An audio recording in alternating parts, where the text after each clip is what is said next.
Noong Marso 2025, si Rodrigo Duterte ang naging kauna-unahang dating pinuno ng Estado sa Asia na humarap sa International Criminal Court. Tatalakayin ng pelikulang ito kung ano ang mangyayari kung mahatulan siya ng ICC sa legal, political at personal na aspeto. Sa ilalim ng Rome Statute, ang paghatol sa mga krimen laban sa sangkatauhan ay karaniwang may parusang hanggang 30 taon sa bilangguan o habambuhay na pagkakakulong sa mga pambihirang kaso, tulad ng matitinding kalupitan gaya ng genocide. Sa kaso ni Duterte, inakusahan siya ng ICC arrest warrant ng pagtay bilang krimen laban sa sangkatauhan na ay kinategorya siya bilang isang hindi direktang kasabwat. Hindi siya mismo ang bumaril, kundi siya ang nagplano at nagdirekta ng kampanyang pinangunahan ng pulisya. Unang pagharap, humaharap si Duterte sa korte sa The Hague noong Marso 14, 2025 para ipaalam ang mga kaso laban sa kanya. Kumpirmasyon ng mga kaso. Isang pagdinig ng Pre-Trial Chamber 1 na nakatakda sa Setyembre 23 hanggang 26, 2025 ang magtatasa kung may sapat na ebidensya para ituloy ang paglilitis. Yugto ng paglilitis. Kung makumpirma ang mga kaso, magaganap ang ganap na paglilitis. Maghaharap ang prosekusyon at depensa na ebidensya, mga saksi at mga legal na argumento. Hatol at paghatol. Sa pagkakakumbikto, maaring magpataw ang mga hukom ng sentensya na aabot sa 30 taon o habambuhay sa mga pambihirang kaso kasama ang mga reparasyon. Apela. Maaring umapela ang nahatulan o ang prosekusyon sa pamamagitan ng appeals chamber para sa pagsusuri.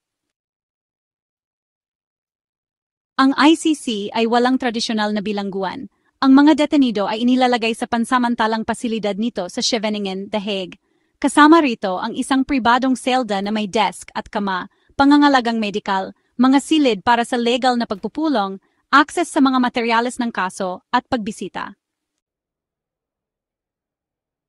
Kaya, ang Article 60 ng Rome Statute ay nagpapahintulot ng pansamantalang paglaya sa pre-trial stage. Pero sa ilalim lang ng mahigpit na kondisyon, tulad ng pagtiyak sa seguridad, walang panganib na tatakas at walang panganib na pakikialaman ng ebidensya. Pero para kay Duterte, malabo itong mangyari. Tinutulan ito ng piskal dahil sa posibilidad na tumakas siya at posibleng makialam sa mga testigo at ang pagtanggi ni Duterte na kilalanin ang jurisdiksyon ng ICC. Hindi pa nagdedesisyon ang pre-trial chamber tungkol dito at ang desisyong iyon ay maaring lumabas bago mag-Setyembre 2025. Nakakatuwa, kahit ang mga taga-suporta ni Duterte sa Pilipinas ay malamang na matutuwa sa anumang paglihis mula sa karaniwang kondisyon ng ICC. Ang ICC, para lang alam ninyo, ay walang sariling mga kulungan. Sa halip, ang mga nahatulan ay inililipat sa mga bansang lumagda sa mga kasunduan sa pagpapatupad, tulad ng United Kingdom, Belgium o Argentina. At kung walang bansa na itinalaga o magagamit, maaring doon sila magsilbi sa Netherlands sa ilalim ng pangangasiwa ng ICC. Ang administrasyon ng bilangguan ng Estado, kung saan maninilipat ang isang tao, ang responsable sa pagpapatupad ng sentensya. Kasama rito ang mga bagay tulad ng posibilidad na makalaya ng maaga, pagpapatawad at mga pribilehiyo. Ngunit lahat ng ito ay nasa ilalim pa rin ng pagsubaybay ng ICC. Kaya, ang ICC ay gumagana sa ilalim ng tinatawag na complementarity framework. Ibig sabihin, nakikialam lang ito kapag ang isang bansa ay ayaw o hindi kayang usigin ang mga mapaniniwalaang krimen. Sa kaso ng Pilipinas, natukoy ng ICC na ang mga pag-uusig sa loob ng bansa noong panahon ng administrasyon ni Duterte ay hindi sapat. Sa madaling salita, iilang pulis lang ang naparusahan, kahit na libu-libo ang namatay sa extrajudicial killings. Ang Pilipinas ay opisyal na umalis sa ICC noong Marso ng 2019. Pero eto ang mahalaga, sakop pa rin ng jurisdiksyon ng ICC ang mga krimeng naganap mula Nobyembre 1, 2011 hanggang Marso 16, 2019. Gayunpaman, itinuturo ng maraming kritiko na kung walang batas na ipinapatupad sa bansa, ang pagpapatupad ng mga aksyon ng ICC tulad ng mga warrant of arrest ay maaring ituring na ultra-virus o labis sa legal na kapangyarihan. Tumanggi si Pangulong Marcos Jr. na muling sumali sa ICC pero nakipagtulungan siya sa Interpol para isakatuparan ang pag-aresto kay Duterte. Binanggit ang mga obligasyon sa ilalim ng tratado at mga protocol ng Interpol, hindi dahil sa pagiging miyembro ng ICC sa paraan. At dagdag pa rito, pinagtibay ng Korte Suprema ng Pilipinas na ang pag-alis sa ICC ay hindi naman talaga nagpapawalang bisa sa mga obligasyon ng bansa na makipagtulungan para sa mga krimen na nangyari noong panahon ng kanilang pagiging miyembro ng ICC. Ang ilang kritiko, kasama ang mga mambabatas na kakampi ni Duterte, ay nagsasabing ang pagpapalabas ng ICC at anumang posibleng pag-aresto ay maaring lumabag sa soberanya ng Pilipinas. At, well, itinuturo din nila na wala talagang batas sa Pilipinas para itupad ang mga aksyon ng ICC. Dati nang sinabi ng Korte Suprema na ang mga internasyonal na kasunduan ay magkakabisa lamang sa loob ng bansa kapag nailathala na ang mga ito sa Official Gazette, at iyan talaga ang isang mahalagang legal na punto sa diskusyong ito. Kaya, mabilis nating balikan ang mga mahalagang yugto na natalakay na natin. Sa darating na Setyembre 23 hanggang 26, 2025, magkakaroon tayo ng pre-trial confirmation hearings.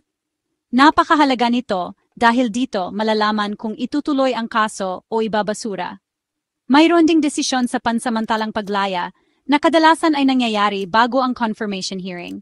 Ito ay critical, hindi lang para sa kung saan gaganapin ang mga pagdinig, kundi pati na rin sa kung gaano kalaki ang pressure sa lahat ng kasangkot. Isa pa sa dapat abangan, ipapasa ba talaga ng Kongreso ng Pilipinas ang mga batas para ipatupad ang mga desisyon ng ICC?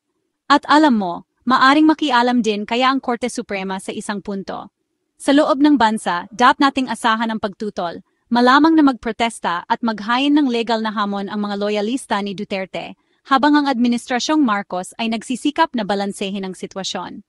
Samantala, may patuloy na negosasyon kung saan maaring ikulong si Duterte kung mahatulan, sa Belgium ba, sa UK, sa Netherlands. At ano kaya ang magiging kondisyon? Ang impluwensya ng ICC pagkatapos ng pagdinig kay Duterte sa Setyembre ay maaring maging simula ng isang makasaysayang paglilitis, ang una para sa isang pinuno ng Estado sa Asia mula nang itatag ang Rome Statute. Kung mahatulan si Duterte, haharapin niya ang matagal na pagkakulong sa ilalim ng mga kaayusan ng ICC. Kasabay nito, hati pa rin ang Pilipinas. Ang ilan ay nagtutulak para sa legal na pragmatismo, tulad ng pakikipagtulungan sa Interpol, habang ang iba naman ay nangangatwiran para sa pambansang soberanya at maging ang pag-alis sa mga tratado.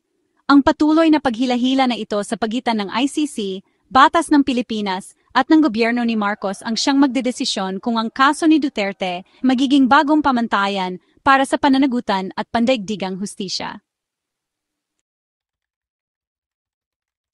Kaya, sabihin niyo sa akin kung gusto niyo ng mas malalim na pagtalakay sa mga pamamaraan ng confirmation hearing, kung paano gagana ang bayad pinsala sa mga biktima, o marahil isang detalyadong legal na paliwanag sa mga batas ng Pilipinas. Paalala! Ang video na ito ay para lamang sa layuning pang-edukasyon at impormasyon. Ito ay batay sa mga pampublikong datos, ulat, at pahayag tungkol sa isang partikular na issue. Ang nilalaman ay hindi naglalayong akusahan o hatulan ang sinumang individual ng anumang krimen. Lahat ng taong nabanggit ay itinuturing na inosente hanggat hindi napatutunayan ang pagkakasala sa hukuman. Layunin naming magpakita ng mga napatunayang katotohanan at legal na proseso sa malinaw, balanse at magalang na paraan. Ang mga pananaw at opinyon na ipinahayag ay hindi nilayon na mag-udyok ng put, karahasan o paninirang puri. Para sa legal o opisyal na mga update, hinihikayat ang mga manood na kumonsulta sa opisyal na website ng gobyerno o mga kaugnay na ahensya ng gobyerno o eksperto sa batas.